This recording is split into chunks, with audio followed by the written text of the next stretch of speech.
I want to speak to those of you who are considering voting for Nithya Raman but haven't yet. Obviously, you and I are in the same place. We all agree that Karen Bass has failed the city as mayor and we need change. Because Karen Bass is not doing shit. And for a moment, you thought Nithya would be an alternative, but since she collapsed at the debate,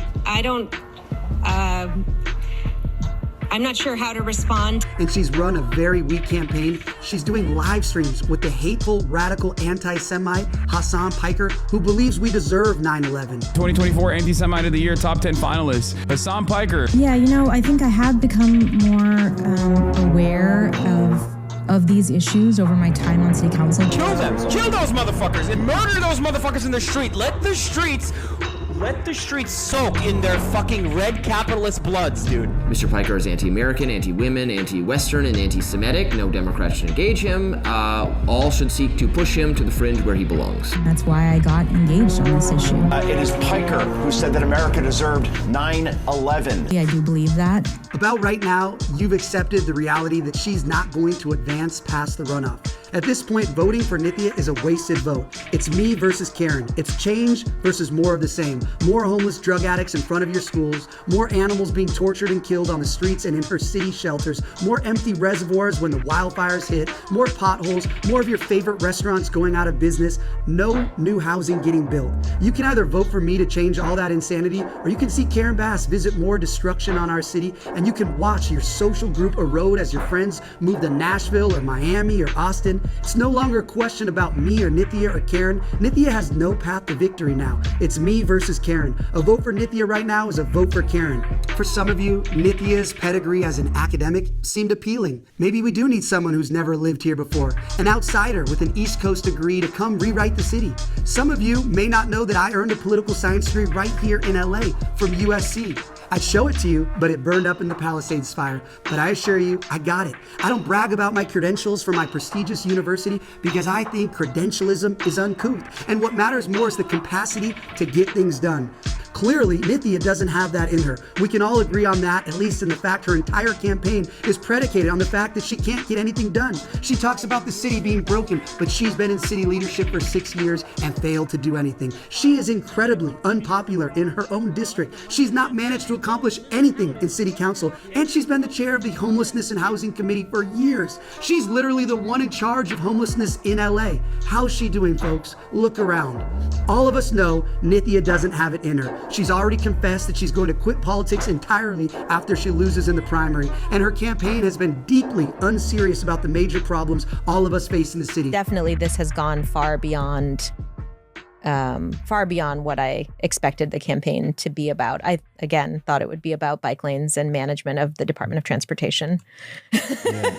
Now, for some of you, bike lanes actually might be your biggest problem. I'll admit, I envy you. I wish that were my biggest problem. I wish I had as privileged a life as her to where I only had to worry about bike lanes. But like many of you, I have real problems in the city. My home burned down in the Palisades fire because of failed city leadership that drained our reservoirs before the fire, cut the fire department budget, leaving us without backup. I know, it's pretty windy. It got up to 20 to 30 miles per hour. And through parts of Pacific Palisades, we've got some gusts up into the 20 to 30 mile per hour range. I know Nithya hasn't lived in LA for more than a few years, so she may not understand this. But for those of us who've lived in LA our whole lives, we know that Santa Ana winds are not new. We've seen lots of wind events like this, but we've never seen destruction like this. 7,000 homes? That doesn't happen because of 38 mile per hour winds. That happens because of failed city leaders like Nithya and Karen. Unlike Nithya in her comfy $3 million home, I actually know how difficult it is to get anything built in the city. I'm dealing with it right now. She doesn't have the sense of urgency that I have to take a wrecking ball to the insane roadblocks that stymie construction of new housing in this city. I want to get 100,000 housing units built. I want to clear out Skid Row and get development cranking so we can boost the housing supply and bring down the cost of rents just like Austin did. They don't wax poetic about YIMBYism, they just build. That's what I want for my neighbors in the Palisades, and that's what I want for all of LA. If you want more affordable housing, I'm your man. Nithya doesn't have it in her. When you moms voice your frustrations with her refusal to clear homeless drug addict encampments away from your kid's school, she rolls her eyes at you. I mean, it's like, I don't think a kid's going to be safer because a tent is 500 feet away from a school. It's like, whatever. When moms tell me they don't feel safe, I listen. I give voice to their concerns every chance that I get. I will fight for you. My wife and I weren't immune from these problems either. Before the fire, we had addicts exposing themselves to our children in front of the elementary school before it burned down. We are sick of this insanity just like you, and I feel your frustration. Nithya rolls her eyes at you. Why? She's not from LA. She has no history with you and your family. She didn't even step foot in LA until 2013. She didn't grow up with you. She didn't celebrate Gibby's walk-off in the '88 World Series with you. She never saw Kobe and Shaq play. She never experienced the heyday of Los Angeles like we did. So she doesn't love the city the way we do. Those of us who grew up here, and to all of you especially, I want you to think back to 1994. Remember the Northridge quake? I know Nithya doesn't remember because that was 20 years before she ever stepped foot in California. But you and I remember how unnerving that was.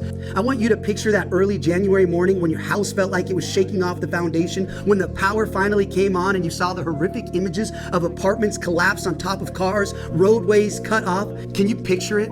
Do you remember the aftershocks for days after that felt nearly as big as the original? How vulnerable we all felt when the water wasn't coming out of the tap? Can you picture it? Now picture Nithya in charge of the city when that disaster strikes again. Is that the confident leader you want in office when the next earthquake hits? When Boyle Heights becomes an island because all the bridges have collapsed? Do you think the bike lane lady is ready to lead the fire department to save you in an emergency? Now we all know Karen can't do that. She'll be in Ghana when disaster destroys your neighborhood, but Nithya couldn't even handle the spotlights at a debate. You think she's going to be running the searchlights through the rubble of your neighborhood? I've been through it firsthand. I've been baptized by fire. I know what it's like to worry if your kids are going to make it through the day. I've been through hell and I've come out stronger on the other side. Fear is no longer a part of my existence. I will never wilt. I will never cower. I will never roll my eyes at your concerns. I will lead. A vote for Nithya at this point is a vote for the continued destruction of our city. Let's make real change. Go and vote Pratt today and let's right this ship.